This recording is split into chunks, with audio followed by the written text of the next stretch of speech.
Jim Paisley, Paisley Law. So there you are. It's a Sunday, you're having a great day with your family, life is good, and then you hear the doorbell ring. You go to the doorbell, you check it out, and guess who's there? A county marshal. He's got papers.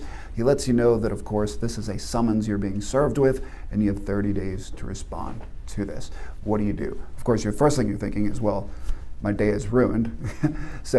But before you think your day is ruined, let me give you some food for thought and just tell you not to worry so much. So what do you do here if you are being sued and served with papers? So the first thing you should do is relax. I tell people in this scenario that we only go after insurance corporations or insurance companies or large corporations. So don't worry too much about this.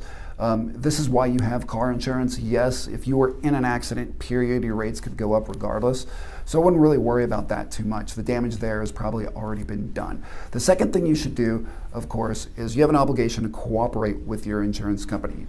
So call them up, let them know you've been sued. Reference the claim number if you've got that, but scan and email them the copy of the papers and just let them know, and they will take it from there. They'll pay for all the damages. If damages are assessed in the case, if they do settle the case, they pay for the attorneys.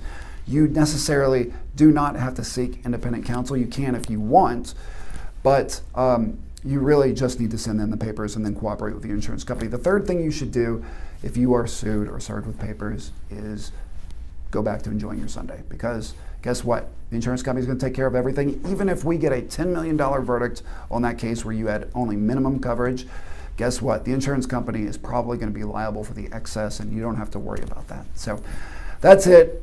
Rest easy. If you're sued, just call your insurance company. They'll deal with the rest. Jim Paisley, Paisley Law. Thanks, guys.